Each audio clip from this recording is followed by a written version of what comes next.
मनबा लागे, अरे जय हिंद। मनबा लागे, मनबा मतलब एक और कंपनी आ रही है आईपीओ के साथ जिसका नाम ही है मनबा। मनबा फाइनेंस करके कंपनी है, अब ये अपना आईपीओ लेकर आ रहे हैं। As the name suggest, finance की कंपनी है। अब फाइनेंस की कंपनी है तो सबसे बड़ा सवाल है भैया हमें तो ये बता दो एनपीए कितना है, कितना पैसा देते हो और वापस कितना नहीं आता है। ये सबसे बड़ा सवाल रहता है हर फाइनेंस कंपनी के साथ।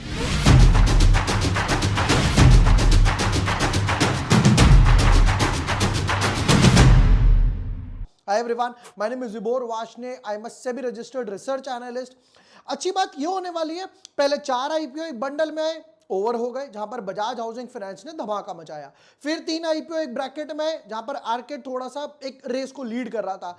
अब एक ही आईपीओ आ रहा है तो उस पर ही पूरा का पूरा फोकस है। बिल्कुल ऐसे देखने वाले हैं उसको कि भाई एक सब लोग एक तरीके से हो सकता है या तो बिल्कुल उस पर टूट पड़े या हो सकता है बिल्कुल उसको ही इग्नोर कर दें। हमें किस साइड जाना है, इग्नोर करना है या नहीं करना है, यह आज के आईपीओ एनालिसिस में देखने वाले हैं। Without wasting time deep dive करते हैं एनालिसिस में और आज एक और जानकारी आपके साथ एक्स्ट्रा शेयर करूंगा। But yes, before moving ahead, अगर अभी तक आपने चैनल सब्सक्राइब नहीं किया है या न्यू यूजर हो, यहां पर ब्रेकआउट स्टॉक, मोमेंटम, ये वीडियो जरूर देख लेना, बहुत इंपॉर्टेंट है। 16 ऐसे आईपीओ जिनमें शेयर होल्डर कोटा हो सकता है, जैसा कि हम लोगों ने बजाज में भी देखा था। ये तीनों का कंपैरिजन करा था, क्लोज हो गए, मोमेंटम, ब्रेकआउट, आईपीओ स्ट्रैटेजी, सब कुछ मिल जाएगा। आईपीओ टेबल की बात करें तो ये जैसे आर्केड के थे, आर्केड के टाइम पर भी मैंने उस टाइम बोला था कि 50 टाइम्स प्लस ओवर सब्सक्राइब होगा। 53 तो अभी तक हो चुका और जब तक प्रोबेबली क्लोज होगा तब तक और हो जाएगा। फिर उसके बाद नॉर्दर्न हो गया। अब देखो ये तीनों का पैसा इसके लिए अवेलेबल होगा 24 तारीख को तो लिस्टिंग है, ये क्लोज होगा 25 तारीख को, तो इसके लिए पैसा यहां पर अवेलेबल रहने वाला है। आज हम करेंगे इसके मनबा फाइनेंस के आईपीओ एनालिसिस कि क्या कंपनी है, क्या करती है। अच्छा एक चीज और, जब ये आईपीओ ऊपर नीचे होते रहते हैं ना कि मार्केट वोलाटाइल हुआ, जैसे आपकी बात करता हूं फेड है, फेड की वजह से मार्केट वोलाटाइल हुआ, उस लोगों को समझ आ गया बहुत देर कर दी यार इन्होंने रेट कट वगैरह करने में, और सीधा फिर 25 की जगह इनको 50 बीपीएस ही कट करना पड़ा। मार्केट ऊपर तो गया पर मार्केट को समझ आ गया कि अब प्रोबेबली इस साल में और रेट कट नहीं आने वाला, जिसकी वजह से वोलेटाइल हुआ। तो जैसे जैसे आईपीओ ऊपर नीचे होता रहेगा, मैं हमेशा क्या करता हूं ट्विटर, टेलीग्राम पे यहां पर ना अपना लास्ट मिनट वर्डिक्ट वगैरह जो होता है वो सब डाल देता हूं 12-1 बजे के आसपास, ताकि लोग इजीली अपना ऑप्शन वगैरह ले पाए कि हमें अप्लाई करना है, नहीं करना है, मल्टीपल लॉट्स में लगाना है, फुल फोर्स में लगाना है। चलिए शुरू करते हैं मनबा फाइनेंस के आईपीओ एनालिसिस, देखते हैं कंपनी क्या है, किस तरीके की है। शुरू करते हैं। Established in 1998, Manba Finance Limited is a non-banking finance company, NBFC। non-banking finance वाले वो होते हैं जो डिपॉजिट्स नहीं लेते हैं, सिर्फ लोन ही देते हैं। तो अब आप लोग सोच रहे होंगे अगर ये नॉन बैंकिंग फाइनेंस है तो पैसा देते कैसे हैं, मतलब इनके पास कहां से आता है। देखो नंबर 1, या तो ये इक्विटी के थ्रू उठाते हैं जैसे अब उठा रहे हैं आईपीओ के थ्रू। नंबर 2, ये उठाते हैं बॉन्ड्स के थ्रू, डिबेंचर्स के थ्रू, या आगे से कम रेट पर उठाते हैं और आगे ज्यादा रेट पर देते हैं और जो बीच में पैसा बचता है वो खाते हैं। बट जैसे बैंक्स होती हैं, आप जाते हो अपना पैसा डिपॉजिट करते हो सेविंग्स अकाउंट में, करंट अकाउंट में, ये वो वाला काम नहीं करते, ये सेविंग्स या बैंकिंग की तरह काम नहीं करते। ठीक है, नेक्स्ट पार्ट पर आते हैं। Offering financial solutions for new two wheeler, three wheeler, electric two wheelers, electric three wheelers, used cars, small business loans and personal loans. Major focus जो है 2-व्हीलर देते हैं, दुपहिया हिंदी में बोलूं तो ये ऑटोज वगैरह हो गए, 3-व्हीलर्स वगैरह पे देते हैं। फिर धीरे धीरे इन्होंने इलेक्ट्रिक 2 व्हीकल्स, इलेक्ट्रिक 3 व्हीकल्स भी दिया, प्लस यूज्ड कार्स। मान लेते कोई बंदा है उसको सेकंड हैंड गाड़ी लेनी है, अब सेकंड हैंड गाड़ी को फाइनेंस उसे कराना है, सेकंड हैंड गाड़ी पड़ रही है 2 लाख की, वो बोलेगा यार सेकंड हैंड अगर इतने पैसे होते तो मैं फर्स्ट हैंड ही ले लेता, मेरे पास इतने पैसे नहीं है, तो आप उसको भी फाइनेंस करा सकते हो। कहां से, यूज्ड कार्स, तो यानी कि यहां से मनबा से करा सकते हो। और छोटा मोटा small business loan and personal loan भी देते हैं। मतलब जो मेजर फोकस है वो है रिटेल कैटेगरी, मिडिल क्लास को टारगेट वगैरह कर रहे हैं। The company's target customers are employees, the self-employed. Companies tailor its offering to each of these customer catering to customer programs. ये वो इन्होंने लिख दिया। पता है इन कैटेगरीज को टारगेट करने का बेनिफिट ये है कि जैसे मैंने लास्ट टाइम भी बताया था कि इनमें ना एनपीएस वगैरह क्रिएट नहीं होते। क्यों? आप एक प्रैक्टिकली सोचो, अब कोई बड़ा है, कोई बड़ी कंपनी है, फॉर एग्जांपल ले लेते हैं एडीएजी ग्रुप हो गया, या फिर फॉर एग्जांपल इतने सारी कंपनीज आए जो आए बैंकरप्ट वगैरह हो गए, नीरव मोदी ले लो, विजय माल्या ले लो, आए पैसा लेकर उड़ गए। कितना? लाखों नहीं, करोड़ों नहीं, हजार करोड़ों पता नहीं कितना। ये लोग कहते हैं हम देंगे ही छोटा 1000, 10,000, 5,000 किस्तों वगैरह में ही लोन देंगे ताकि एनपीएस क्रिएट ना हो। एनपीए कितने हैं वो भी मैं आपको हमेशा की तरह आरएचपी वगैरह पे लेके जाऊंगा। तो यहां पर बोलते हैं establish relationship with 1100 dealers including more than 190 EV dealers. यानी कि सिर्फ 200 तो ईवी डीलर्स है। कहां पर? महाराष्ट्र, गुजरात, राजस्थान, छत्तीसगढ़, मध्य प्रदेश, उत्तर प्रदेश। मतलब कि ईस्ट की तरफ इनका काम नहीं है, साउथ की तरफ नहीं है, वेस्ट और नॉर्थ की तरफ थोड़ा सा काम इनका ज्यादा फोकस्ड एक रीजन दिखाई दे रहा है। अभी तक तो काफी अच्छा लग रहा है देखने में। क्यों? क्योंकि जैसे मैंने बताया मिडिल क्लास वगैरह को टारगेट करते हैं तो एनपीएस वगैरह कम क्रिएट होते हैं। अच्छा, काफी लोग ना मुझे एक चीज सवाल पूछते हैं कि यार अब एक ऐसा कोई प्लेटफॉर्म है जहां पर सिर्फ आईपीओ के बारे में जानकारी हो। बैक टू बैक देखें तो इतना सारा आईपीओ वगैरह आ रहा है, राइट। ये देखना अगस्त जुलाई में लेकर ही ऑलमोस्ट 30, 35, 40 आईपीओ आ चुके हैं। तो क्या क्या है? एक ऐसा suitable, portable, I should say handy option है, डेफिनेटली है। मैं जो पर्सनली यूज करता हूं वो है आईपीओ एक्स्ट्रा। यहां पर क्या है? आईपीओ के बारे में सब कुछ इंफॉर्मेशन आपको ऑन द बोर्ड मिल जाएगी।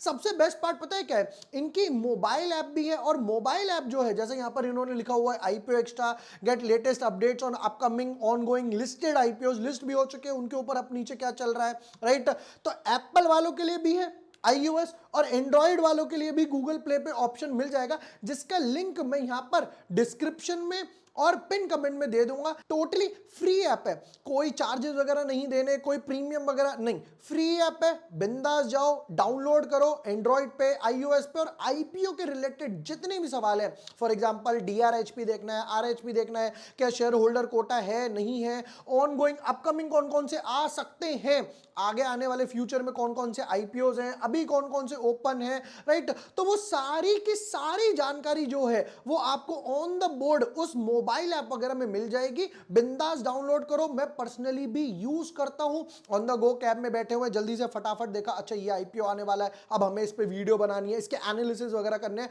तो वहीं से नोट्स वगैरह मैं प्रिपेयर वगैरह कर लेता हूं। इसका लिंक मैं डिस्क्रिप्शन और पिन कमेंट में दे दूंगा। वापस आते हैं इस पर। अब कुछ इंपॉर्टेंट डेट्स देखेंगे पहले कि भाई इंपॉर्टेंट डेट्स वगैरह क्या है, ब्रैकेट क्या बन रहा है डेट्स वगैरह का। तो ये बोलते हैं आईपीओ आएगा 23 सितंबर को, 25 तारीख यानी 3 दिन तक आईपीओ रहने वाला है। फिर उसके बाद अलॉटमेंट आएगी 26 तारीख को, रिफंड्स और शेयर 27 को। फिर लिस्टिंग डेट है 30 सितंबर को, यानी कि मंथ लास्ट में ये बिल्कुल लिस्ट करेंगे, ठीक है। फेस वैल्यू 10 रुपए, प्राइस बैंड 114 टू 120, हमें अप्लाई करना है 120 पर। 119.90 पर भी अप्लाई नहीं करना है, फिल नहीं करना है। सिंपली कट ऑफ बॉक्स का एक ऑप्शन बना होगा, उस पर टिक मार दो, यानी कि 120 रुपए। 125 शेयर्स का एक बंडल इन्होंने बनाया। कंपनी कह रही है कि मुझे 150 करोड़ रुपए चाहिए, मुझे ज्यादा नहीं चाहिए, मुझे सिर्फ 150 करोड़ रुपए चाहिए, और पूरा का पूरा फ्रेश इश्यू है। और आई शुड से 100% पूरा का पूरा पैसा जो है वो कंपनी के पास जाएगा, कोई भी बहती गंगा में हाथ नहीं धो रहा। बहुत ही अच्छी बात है। Next part, alright. QIB category को दे रहे हैं 50%, रिटेल वालों को 35, एचएनआई को 15। तो अगर अप्लाई करना है तो हम इसमें अप्लाई करेंगे, यानी क्योंकि इसका कोटा 35% ज्यादा है।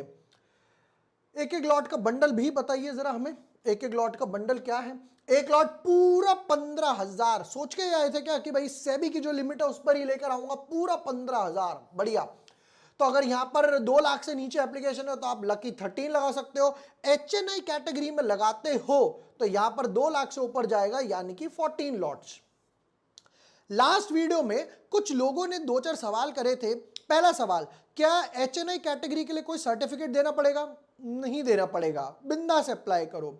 नंबर 2 कि क्या मैं इसको लिस्ट होते ही बेच सकता हूं? डेफिनेटली बेच सकते हो। आप रिटेल वाले हो, एचएनआई वाले हो, बिग एचएनआई वाले हो, लिस्ट होते ही 10:01 पर आप बिंदास बेच सकते हो, कोई प्रॉब्लम नहीं है। नेक्स्ट, अभी तक की पूरी यहां पर कंपनी के पास ही है 100%, अब फाइनली डाइल्यूट कर रहे हैं। फाइनेंशियल्स, एसेट्स की बात करते हैं पहले। 560 करोड़, रुपीज इन करोड़ है, 560 करोड़ के एसेट थे, ये हो गए बढ़ के 787, ऑलमोस्ट 50% जंप आया, और ये हो गए 970। हर साल 200 करोड़ के एसेट्स ऐड करते जा रहे हैं, बहुत अच्छी बात है। रेवेन्यू 100 करोड़, सिर्फ 100 करोड़, 133 करोड़, 30% जंप आया, 190 करोड़, तो रेवेन्यू ऑलमोस्ट डबल हुआ 2 साल में, अच्छी बात। प्रॉफिट आफ्टर टैक्स 9 करोड़, सिर्फ 9 करोड़ बचता है। 106 करोड़ की सेल पे 9 करोड़, ऑलमोस्ट 10 करोड़ प्रॉफिट बचता है, मार्जिन हुआ 9%। 133 करोड़ की सेल्स पे 16 करोड़ का प्रॉफिट बचा, मार्जिन हुआ 12%। 190 करोड़ की सेल्स पे 31 करोड़, अब की बार प्रॉफिट में जंप आया, इनफैक्ट जंप नहीं आया, डबल हो गया, सेल्स डबल नहीं हुई, प्रॉफिट डबल हुआ, तो इन्होंने एग्रेसिवली लोन्स बांटे, ये हो गया 16% के आसपास। तो 9 का 12 का 16, मार्जिन्स बढ़ रहे हैं, बहुत अच्छी बात है।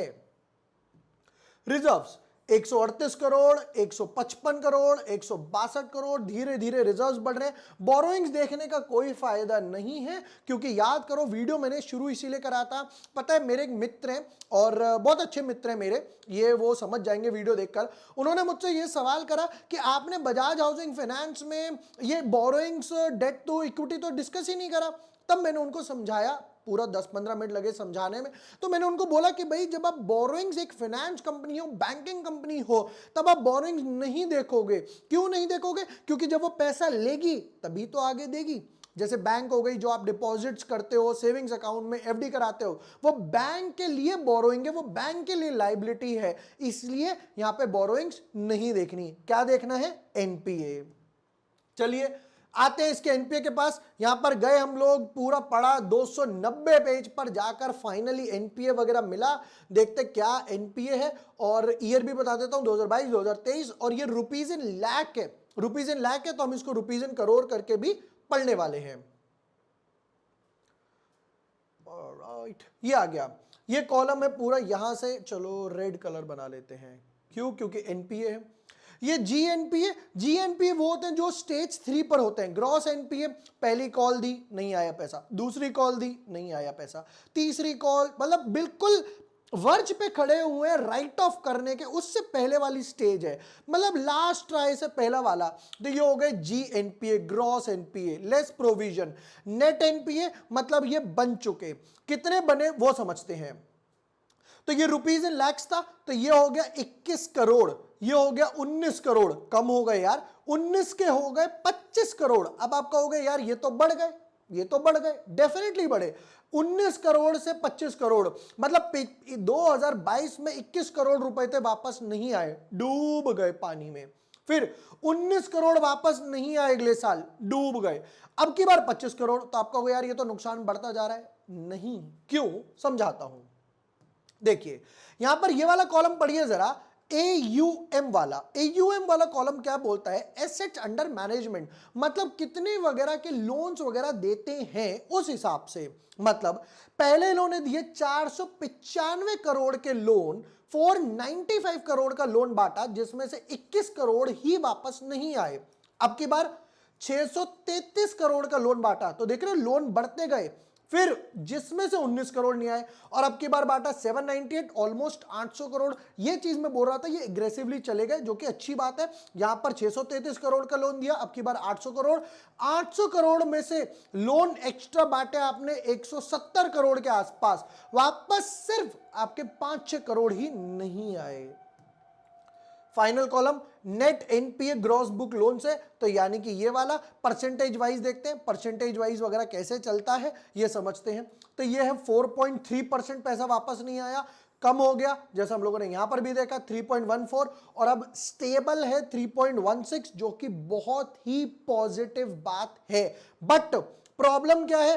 पॉजिटिव तो ये है कि भाई ये पैसा स्टेबल है, ज्यादा नहीं डूबा, बट 3% अपने आप में बहुत बड़ा नंबर है। जैसे याद है बजाज हाउसिंग फाइनेंस में देखा था 0 पॉइंट समथिंग था, फिर उसके बाद नॉर्दर्न आर्क में भी मैं आपको लेकर गया, तो ये 3% बहुत बड़ा नंबर है, इसको नीचे लेकर आओ, 2%, 1% से नीचे लेकर आओ। ऑलराइट, वापस आते हैं अब इस पे, कुछ इंपॉर्टेंट रेशियोज देखेंगे। रिटर्न ऑन इक्विटी 20% अच्छा है, डेट देखने का फायदा नहीं। Price to book 2.25, low to average है, लो टू एवरेज है। पैसा कंपनी किस लिए उठा रही है? पैसा उठा रही होगी वर्किंग कैपिटल रिक्वायरमेंट, जो पता ही था, लग ही रहा था, ठीक है। फाइनली वापस आते हैं, कंपनी कह रही है ज्यादा नहीं, सिर्फ 150 करोड़ रुपए ही चाहिए। बहुत छोटा सा आईपीओ है, जहां पर लोग मांग रहे हैं 6000 करोड़, 700 करोड़, 400 करोड़, इन्होंने कहा सिर्फ यार 150 करोड़ दे दो, प्लीज दे दो, प्लीज दे दो। Number 1 over subscription, number 2 listing gain. Number 1 apply करना है, डेफिनेटली अप्लाई करना है, प्राइस टू बुक वैल्यू के हिसाब से कम है, अभी अभी तो कंपनी बनी है। आपने देखा 100% जो है वो प्रमोटर के पास ही था, मतलब इन्होंने बॉन्ड्स, डिबेंचर्स से पैसा उठाया, इक्विटी के थ्रू नहीं उठाया। अब जाकर फाइनली इक्विटी वगैरह के थ्रू पैसा उठा रहे हैं, तो ज्यादा डाइल्यूट नहीं हो रहा, मे बी आगे जाकर सेबी नॉर्म्स की वजह से इन्हें डाइल्यूट करना पड़े। मार्जिन 9 से 12, 12 से 16 हुए, प्रॉफिट डबल हुआ, जहां पर हमें दिखा इनकी रेवेन्यू भी 2 साल के अंदर डबल हुई। ये सारा पॉजिटिव एस्पेक्ट है। नेगेटिव एस्पेक्ट क्या है? 3% के एनपीएस बहुत ज्यादा है, बहुत ज्यादा है, इसको कम करो। ओवर सब्सक्रिप्शन, पहली बात एज ऑलवेज लगाना है, मल्टीपल डीमैट अकाउंट है, मम्मी पापा कुत्ते बिल्ली ऊट जिसके भी अकाउंट से मिले, ड्राइवर दोस्त ये वो सबके अकाउंट से लगाओ, बिंदास, एक एक दो लॉट, एक एक दो दो, एक एक दो दो लॉट लगाते रहो। ओवर सब्सक्रिप्शन, क्योंकि कोई और आईपीओ नहीं आ रहा है, तो सारा फोकस इस पे रहेगा, और ये प्रोबेबली 100 to 120 टाइम्स भी ओवर सब्सक्राइब हो सकता है आसानी से, कोई बड़ी बात नहीं है।